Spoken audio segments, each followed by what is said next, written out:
Thank you, everybody. Wow. So nice. This is called Real Country. Look at this. Look at these people over here. Wow. So, to have the endorsement of these two very rich, very powerful, but really wonderful gentlemen. These are really wonderful gentlemen. Get back up here. Come here. Come here. What gentlemen? And they got some money, don't they, huh? They got some money. I'm looking at that equipment. They got some. That's good. So it's so important. The getting out to vote is just so important because our country's been taken away from us. It's going so fast. And, you talk about Second Amendment because I was asking with Randy and a lot of people. I was talking to some of the people before, what would you like me to focus on? And they said, just Second Amendment, Second Amendment. Now, Second Amendment means a lot of other things, too. We're going to talk about trade a little bit. We're going to talk about other things. But the Second Amendment is under siege. You know that very well. We lost a great Supreme Court justice, and nobody thought this was going to be part of the equation. And all of a sudden, if somebody gets in that's the wrong person, they'll take that Second Amendment away so fast your head will spin. You see, Bloomberg is somebody that wants to knock out the Second Amendment. Hillary is a disaster on the Second Amendment. They want to take it away. So it's just not going to happen. It's not going to happen. And you have to get out and vote. So important. But when we lost our wonderful justice, who was a great man and a great Second Amendment person, I just heard coming up, the senators, we've been very disappointed. I'm a Republican. Many of you are Republicans. But we're not being protected. Whether it's a budget, you saw the budget that was approved a month ago. It's approved by the Republicans. They gave it away. They gave Obama everything. So Obama wants to put in a Supreme Court judge. And the judge that he wants is going to be a very negative person to guns, because that's the way it is, okay? Believe me, that'll be the way it is. And basically, they don't have the right to do that. But I keep saying, well, are the Republicans going to fail? Are they going to crack? What's going to happen?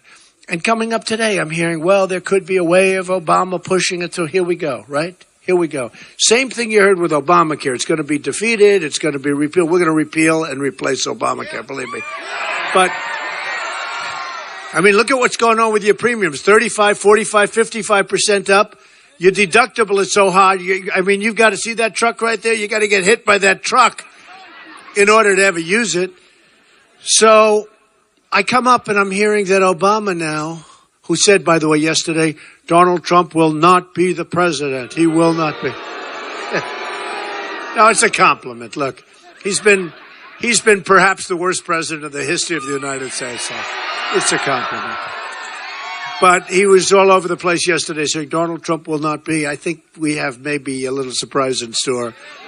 And we start right here in South Carolina. New Hampshire was so amazing. We had a big, big victory in New Hampshire. Amazing people. And then we come down here and I said, I think we have an even bigger lead over here. And the people have been incredible no matter where we go to speak. Even this, I know that 4 years ago you had about 200 people here for the same kind of a thing for your front runner.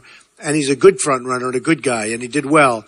But you had 400 people, 200 people. You have thousands of people here, and we just appreciate it, and I won't forget it. Believe me, I'm not going to forget it. I'm not going to forget it.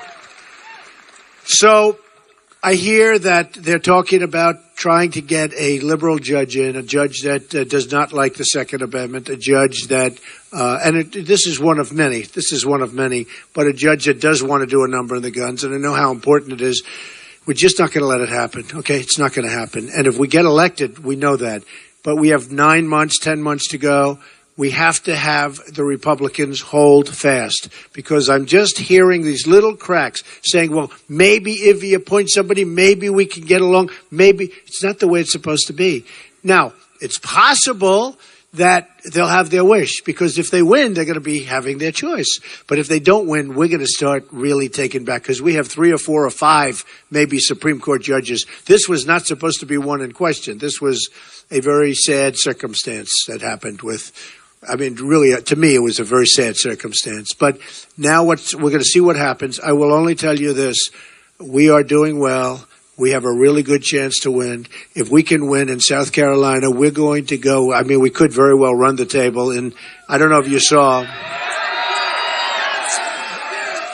I guess a lot of you have seen, actually, next week in Nevada. It's going to be phenomenal. The relationship there and to the people. Yeah, Bush has got, that's right. Bush is 1% in Nevada. This guy, why doesn't he just give up? Just go home. Go home. Go home to mom. Got to go home to mommy. Yeah, Bush is only at 1% in Nevada.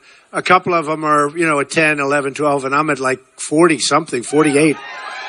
So I think we're going to do well. Then we have the SEC. We're going to have the SEC, which is going to be, I think, amazing. But it really now is starting. New Hampshire could not have been better. They gave us a tremendous send-off. They really started us on our way. And we did well in Iowa. I mean, some votes were stolen from Ben Carson, which, by the way, was a disgrace. What this guy Cruz did with Ben Carson was an absolute disgrace. What he did with he stole. It was theft. And then they come out with a voter violation form, which is a fraud as far as I'm concerned. And what he did with that whole thing was a disgrace. So we're not going to let that stuff happen anymore. I mean, we're not going to let it. We will not let it happen. We're all watching. You're all watching. Keep your eyes wide open. These politicians, here's a guy, he raises the Bible, and yet he tells fibs, he tells lies, and then he does the stuff to Carson, and he does other things very bad. So politicians are bad people. Boy, they are bad. Would you believe it? So we're not going to let it happen, and we're going to get in there. And I just want to say, so Saturday, go out and vote, because this is going to be the place that's going to really make it. And honestly, I've been watching all the pundits. Now, the bad news is they're always wrong. They all said, I'm not running, and I ran. Well, how is he going to do? And he's just doing it for fun. I'm not doing this for fun. Believe me, I love this location, but I know I could be someplace else, okay? I could be someplace else right now. I could be very happy. But I'm doing it because, the expression, and I see all the hats in the audience, make America great again. We are going to make America so great. We are going to win again. We don't win very much. You're very tough, smart people. You like to win, right? This guy over here, you like to win. And we don't win anymore. We used to win. We don't win anymore. Well, we're going to start winning again. We're going to start winning again. So, Second Amendment protected. Common Core. We're going to end Common Core. We're bringing your education locally. It's going to be fabulous. I don't know if you know, and you've heard me say, we have the absolute worst. We spend number one in the world on education, right? Number one per pupil in the world. There is no second place because we're so high, so much higher. You have China, you have Norway, you have Denmark, you have Sweden. You have these countries are the best in terms of education. And they're on the list, the best. Number 30th, in the top 30, we're number 30th, okay? We're number one in cost. That's a little bit like what I'm doing. I'm least spent money. I'm funding my own campaign, right? So I don't have a lot of the people coming to me, the drug companies and all because if you would see the kind of waste, fraud, and corruption in the United States, a lot of it isn't really waste, fraud, and corruption. It's the fact that people that are running against me and people in the Senate, people in Congress, they have tremendous power because they have people giving them unbelievable campaign contributions and their special interests, and they do what those people want. And that's one of the reasons our budgets are out of whack, the military's out of whack, the military orders equipment they don't even want, and the stuff they do want they don't get, because the company that makes that equipment is like, it's not politically adept, and companies that really are, they make the equipment we don't want. It's going to all change. Because I'm not getting money from any of these people. I don't give a damn. I mean, we're going to do the right thing. We're going to do the right thing. We're going to do absolutely the right thing. I tell you a little story. So the drug companies, we are the largest purchaser of drugs in the world, the United States. We put more, which makes a lot of sense, I guess, but we purchase more drugs to make you better, drugs to make you better. Not the kind of drugs that come over the southern border, which we're going to end, okay? We're going to stop. We're going to build a wall, yep. Folks, by the way, we're going to build the wall, and who's going to pay for the wall? So you better believe it. We have a trade deficit with Mexico of $58 billion. And these characters come up, these politicians that I'm running against, you don't really think Mexico is going to pay for the wall? I said, absolutely, 100%. They said, how are you going to get Mexico to pay? And I don't want to go into it because they won't understand it. I mean, they have no concept of business. They have the $150 billion we gave to Iran. These people have no concept. We have a $58 billion trade deficit with Mexico, okay? The wall's going to cost $12 billion, maybe less. If I build it, it'll be taller, better, and less, okay? So you think of this. So they say, how are you going to possibly do it? They make so much money. Plus, we give them subsidy. They make so much money from the United States. It's going to be one of the easy things. And I don't know if you heard, one of the presidents or ex-president of Mexico held a news conference. He said, we will never, ever, ever pay for the wall. And the press called me. They said they will never pay for the wall. I said, who was it? Calderon. He's very nice, good guy. He said, tell him the following. The wall just got 10 feet higher. Mina got 10 feet higher. Yeah, they're going to pay for it. And I get along great with Mexico. The problem is, I mean, they buy apartments. I have hundreds and hundreds and even thousands of workers, Hispanics I'm doing great with. We have such an amazing relationship with Hispanics, and they're great people. The problem is the leaders of Mexico are too smart for our leaders. They're too smart. They're too cunning. You look at what's going on. It's unbelievable. The border is a disaster. It's a sieve. It's like people flow over. Not going to happen anymore, folks. People can come into our country, but they're going to come in legally. They're going to come in through a process. They're going to come in legally. So with trade, we're going to solve the trade problem. I don't know if you saw Carrier Air Conditioner announced 2 days ago they're moving to Mexico.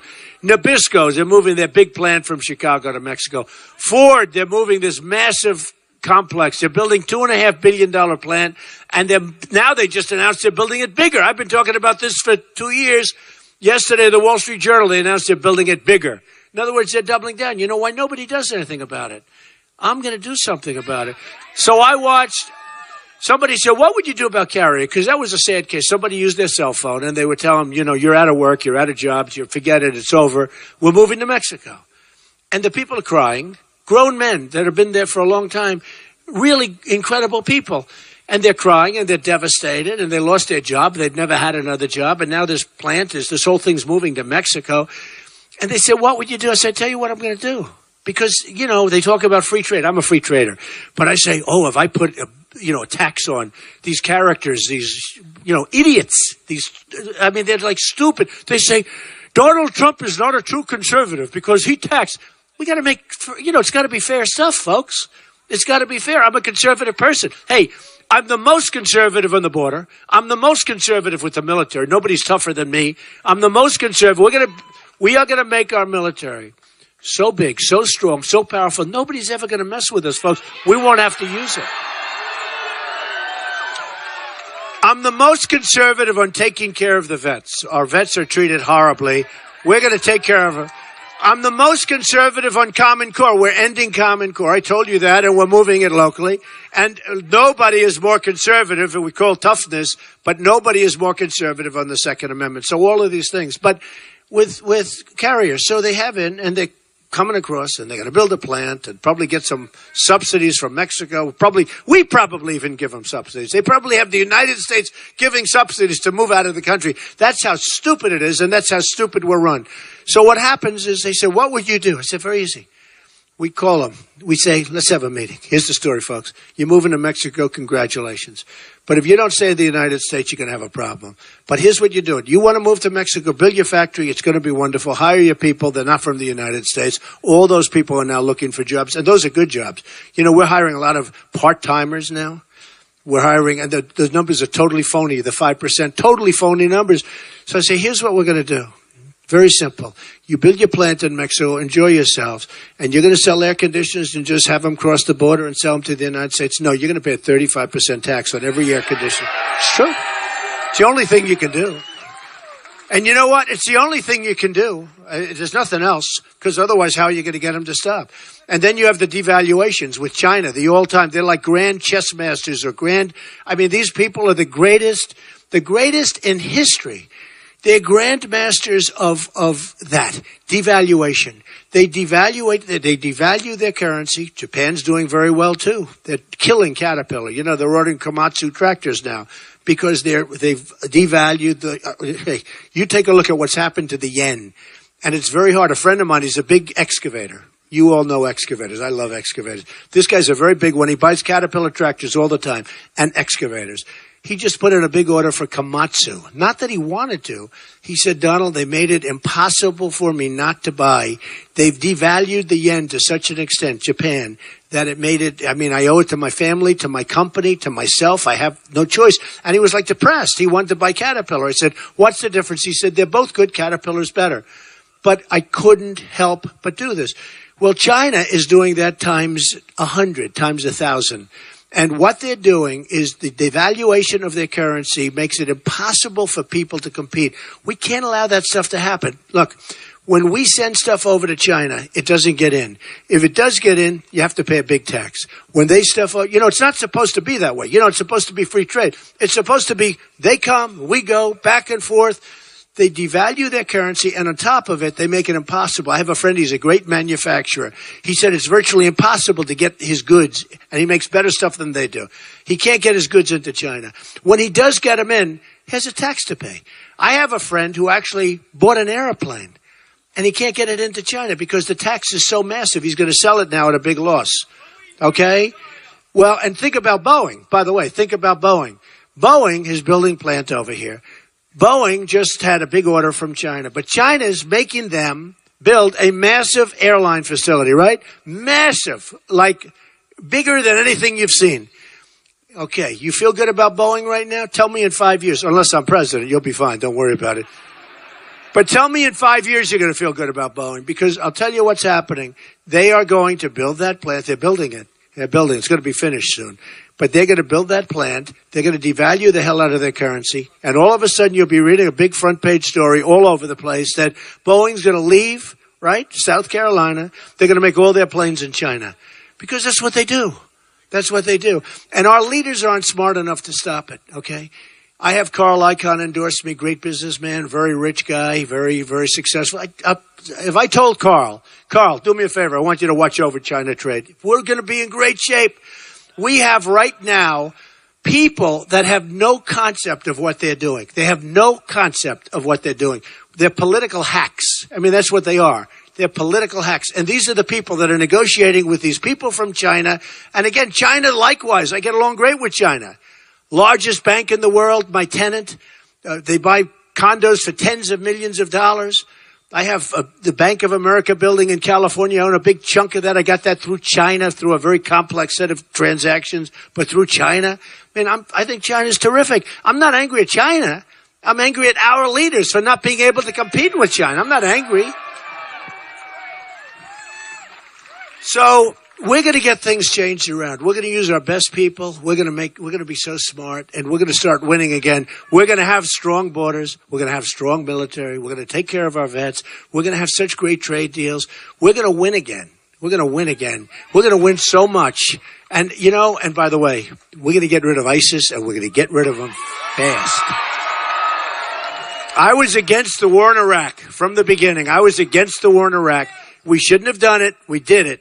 Then Obama got out the wrong way. We shouldn't have done Iraq.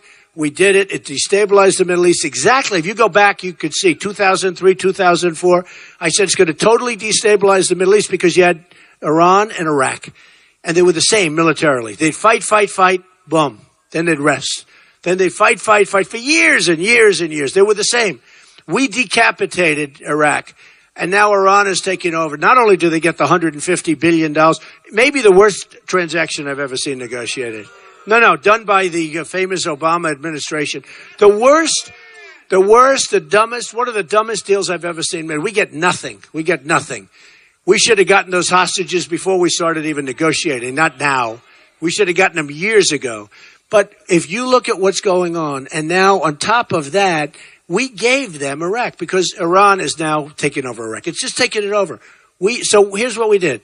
We spent $2 trillion, thousands of lives lost, wounded warriors who we all love all over the place. They're the best people, the most incredible. They're tougher than all of us, these people. I mean, what they've gone through. So the wounded warriors all over the place. You know what we have? Nothing. We have nothing. We have absolutely nothing. So here's what we're going to do.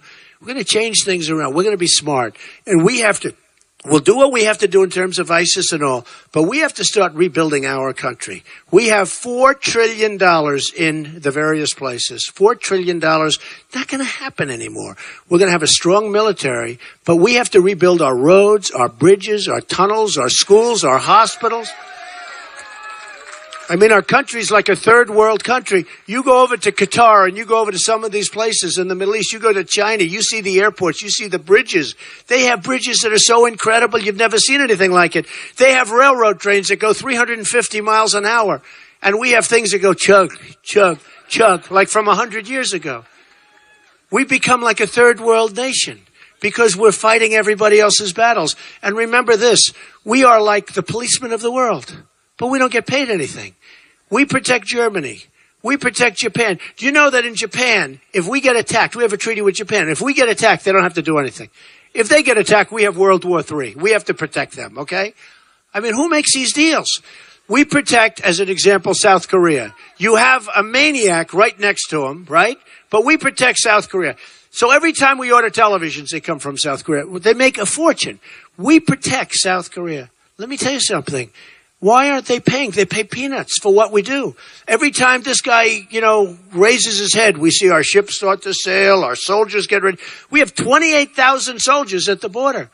So we take care of the world. We don't get it. Saudi Arabia, before the oil went down, they were making $1 billion a day. $1 billion a day.